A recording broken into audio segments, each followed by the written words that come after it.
Nobody can hear me.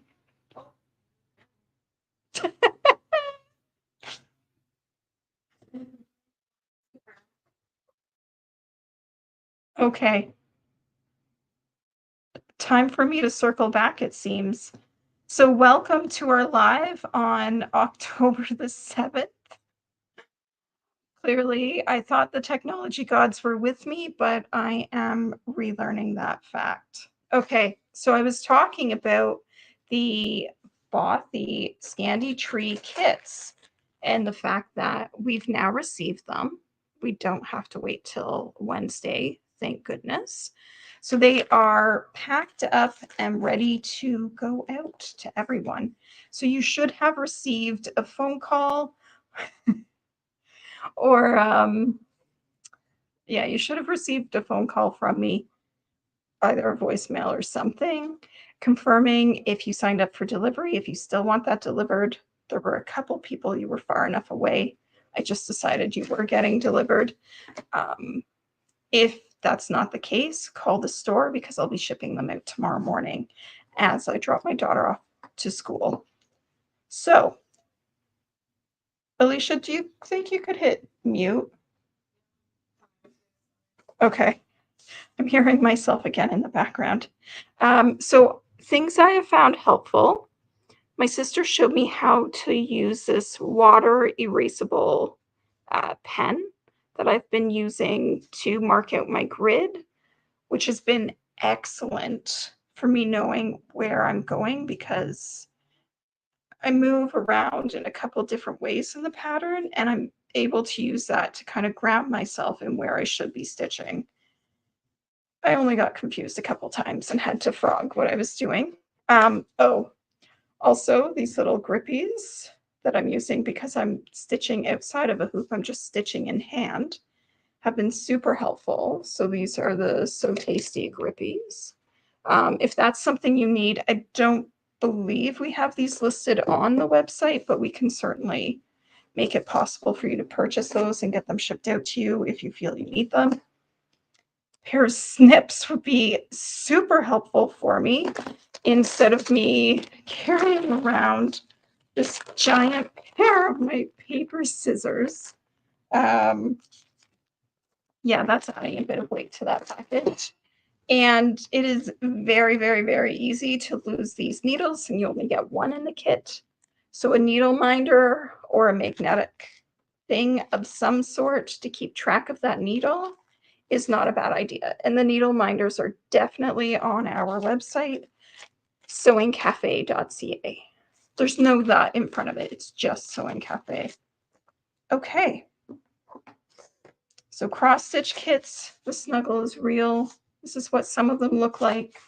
Others, like the cow, come in these plastic packaging. Same thing. I think they've tried to move away from plastic packaging, which is kind of nice, but it does change how we merchandise it a little bit. But they're so adorable stitched up. I'm excited to turn these two into project bags. And we're actually thinking we might do a class on how to make a project bag for very beginning sewists. Like we will teach you how to thread the machine and use the machine to create this thing. So the idea is that we have an opportunity to come together, if you're able to, at the end of the stitch along, but you don't have to. My sister's going to try to come down and finish the stitch along with me, but that will be weather dependent because she's 5 or 6 hours away. Okay, then the base is printed. We could not find that info on Saturday. The base of this is not printed. It's just plain solid like this. And then I've drawn these lines on. Oh, on the kit? Oh, the kits that are pre-printed are the embroidery kits. So purple embroidery. This is a pre-printed panel, and then you're adding your stitching along to the sides of it. The cross stitch kits are not pre-printed other than Where's the turtle? Okay, I have lost the turtle. There is a turtle kit that looks like this. The cross stitch kit, the background of the turtle is pre-printed, but the turtle itself is full coverage stitching just for where the turtle is on that kit. Anything else like here, all the little dots on the background are printed, but the cow itself is fully stitched. I hope that's clear. Oh, the cat print. Again, the dots on the cat print, the dots on the cat cross stitch are printed on the background, but the cat and the slipper are fully stitched. It just looks printed, well, actually quite similar to this fabric is what it looks like. And this is a new fabric and it's called Whiskers and Paws. And I think Alicia was sad because we didn't have anything else from this line. We just had the black speckle and she really wanted something with whiskers and paws on it. But I thought it would be really cool if you're making a kit or a zipper pouch or something to have a similar fabric to the background of these. I hope that helps. If not, speak up because it's good for me to answer questions. I want to talk about some of our upcoming classes. We have hemming and mending this Wednesday, October the 9th, both in the afternoon and in the evening, and there are still spaces available there. I love this class because it is such a good base on how to fix things, how to hem those pants. We're not taking in alterations. I've got limited sewing time, and to be quite honest, I want to spend it on me and stuff I'm going to wear. So what we're doing instead is teaching you what you need to know so that you can hem those pants and we don't have to. Okay. Intro to Knits on Saturday, the 19th of October. I think there's only one space left. And this is a pretty cool class because you're picking up your pattern in advance, getting that pattern cut to the size you believe you are, and then you're ready to come to class and get going. And you should walk out of that one class with a completed garment completely sewn on the serger. So if you've taken the serger class and you feel pretty good about what you were doing on the serger, it is time to come and put that to the test. We'll have Lisa there, who is amazing, sews with knits all the time, such a wealth of knowledge, and you should be walking out of that class with a finished garment, which, I mean, a few hours worth of work and you've got something you can walk out of here wearing. It's pretty cool. And the pattern that Lisa chose, if it's a knit, you can turn that into this garment. It'll change the look. So if you're on the fence and you're not really sure what the sweater is going to look like, Pattern Emporium has done a really cool YouTube video where they walk you through a bunch of different types of fabric and what that means and how they're going to play with this pattern. So it was pretty cool to see the designer of the pattern go through so many different samples and talking about the different body of the fabric and how this fabric has more stretch, so it's going to do this. It's actually really helpful.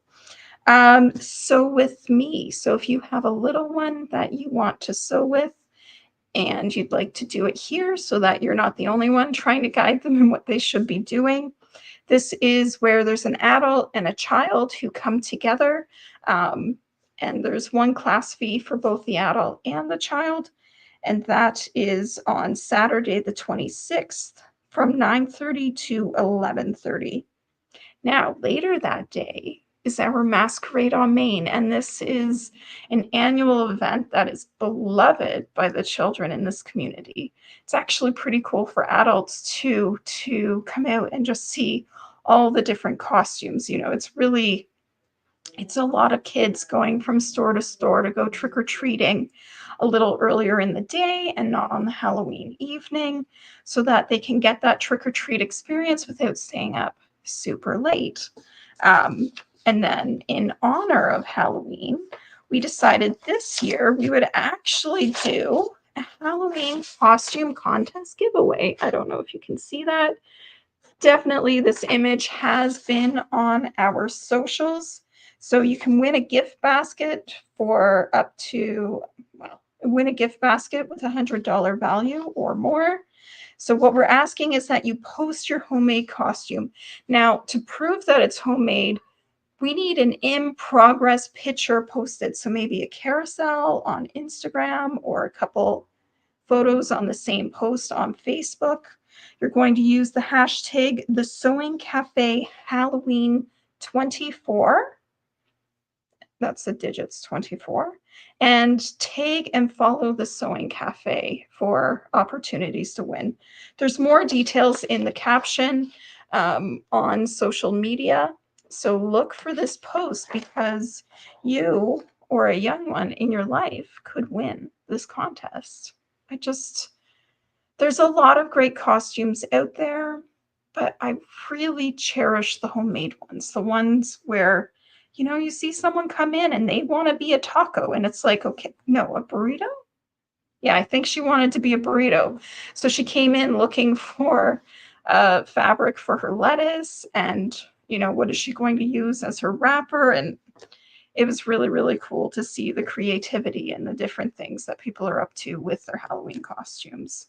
So we've had some people surprised at how effective it was to come in with an idea, and then we were able to help them on their way. But even if you haven't bought the fabrics here, we still want to see those homemade costumes. So come by the store and take a photo of you with your costume. That'd be pretty cool to see too. Okay.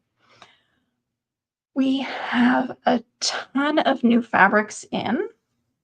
This one feels less new because we had a bunch show up today. This is a beautiful line of Wild Harvest. I've talked about it before.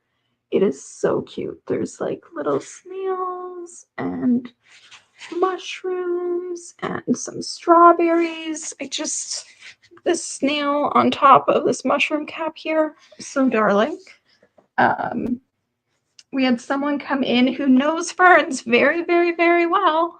She has her PhD in them, and she was not upset with how they were drawn. So I feel like these are fairly true to life and such a beautiful, timeless print. So this is the Wild Harvest line. We had fat quarters for the line.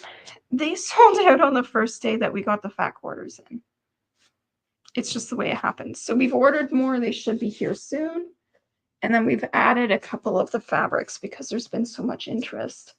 And this one, it's just a darling small little print. I love those little strawberries mixed in with the different flowers there on this dark background.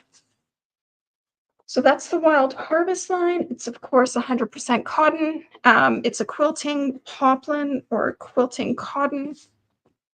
So you could use it to make a garment if you wanted a little more body and structure to what you were making, or for it to kind of hold itself out a little bit more, but definitely perfect for quilts. Northcott does a great job on fabrics like that. What else is new? What is this one called? This is a Dear Stella, 100% cotton. Darn, the name is not on this. Why do they do that to me? Alicia, do you remember what this one's called? Can you comment it? I just love all the different sayings on here.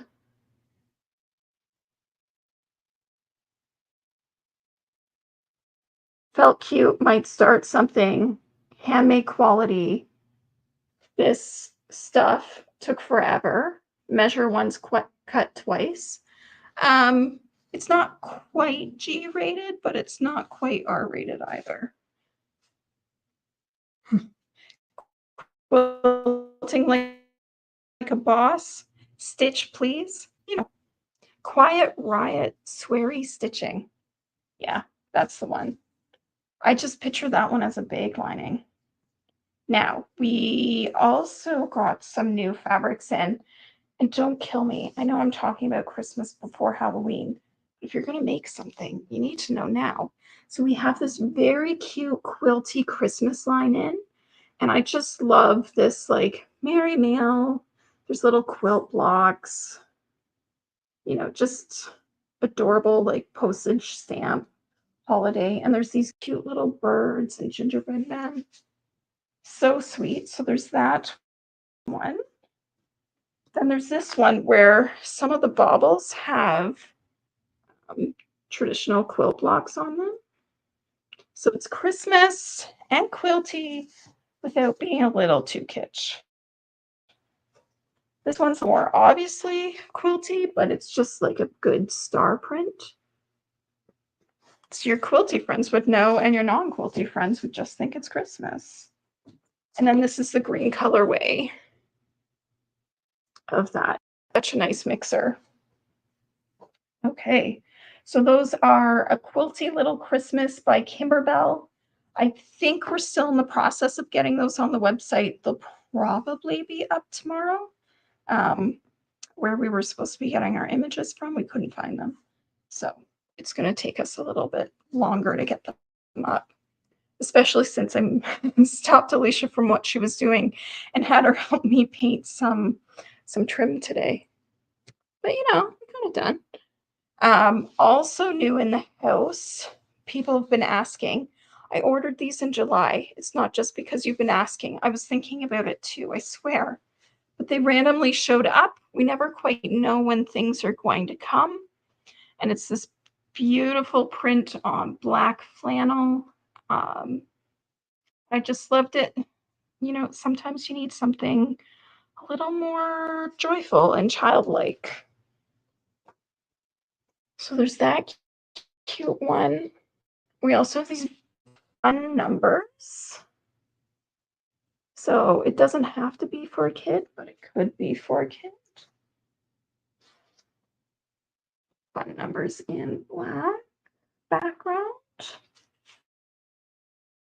I just love this. And mixing this with some of those Northcott canvas flannels that we have in the solid colors looks so good. You can just see a couple of the reds up there above my head. And I think they would blend really, really well with this.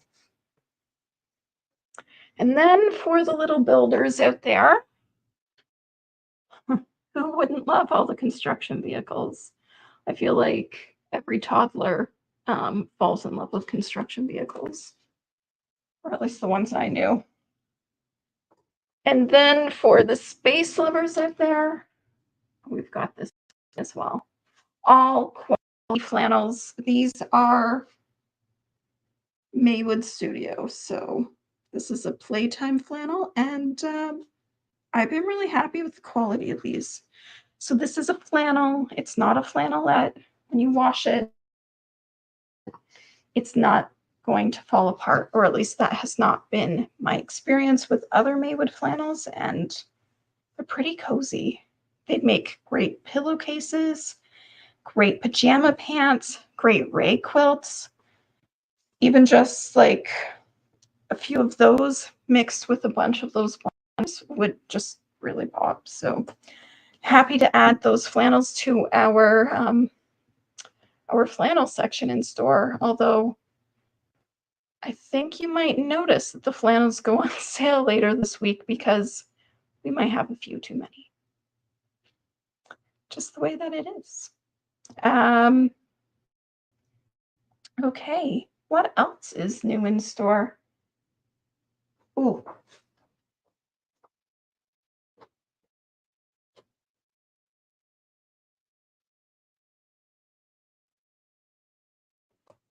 Yes, I ran away to grab fabric. This knit fabric is truly, truly fun.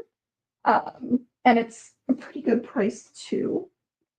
So this is lovely quilted look to it. You can see the inside is pretty flat. And this is only $15.98 a meter. So that's a pretty good price for that. We have other colorways and other prints. Some are more of like a traditional braided kind of pattern. And then recently we also got in this beautiful sand washed modal.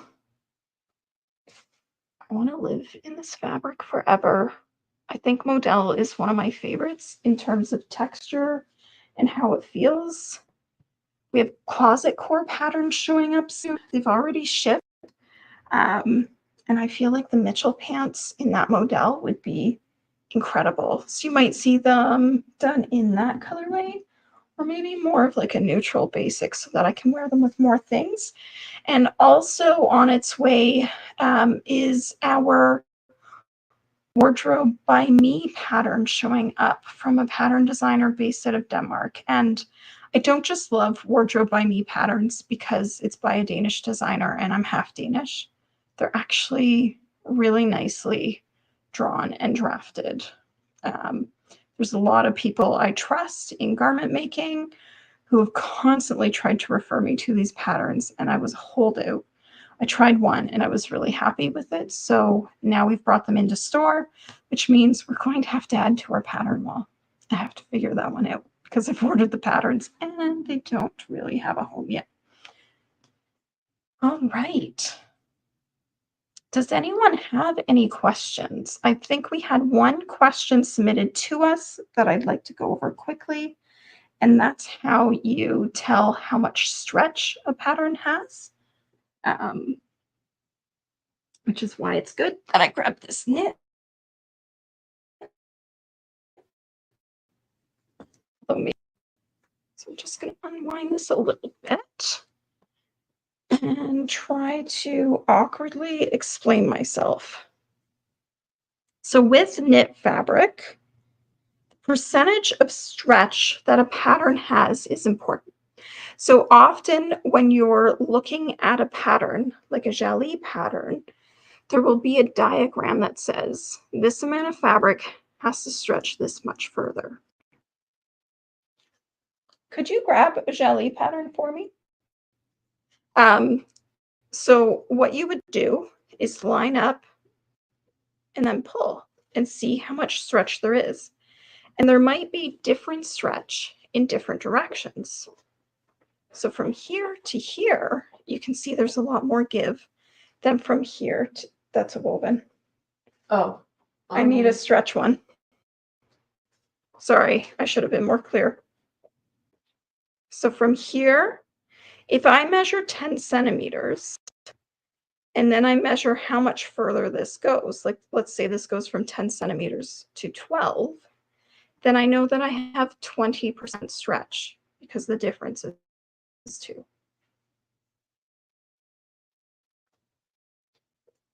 So we're not doing this on the bias. We're doing it on the straight of grain, and we're doing it cross grain.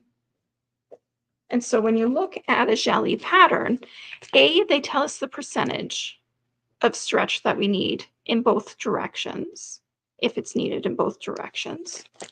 And B, on the back, on top of putting the percentage here, I can see that this amount of fabric, this box here,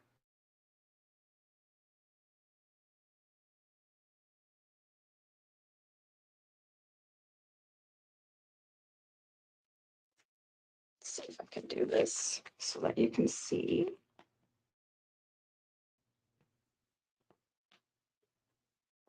From here to here, it will stretch, but it's a little tight. So you could do this sweatshirt fabric for this pattern, but maybe if your stretch was not quite where you needed it to be, you might consider sizing up. Or if your stretch was going a lot further than what it said it needed, you might decide to stretch down a little bit or size down a little bit. But yeah, would this not be super cute in this fabric? We might give it a try here. I love garments that I can just live in. Although there was that white one that I kept petting for like 3 weeks. So maybe that one. Lots of decisions.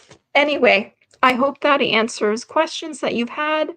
Thank you all for sticking with us while we went live, and we'll see you in a couple weeks. Bye, y'all.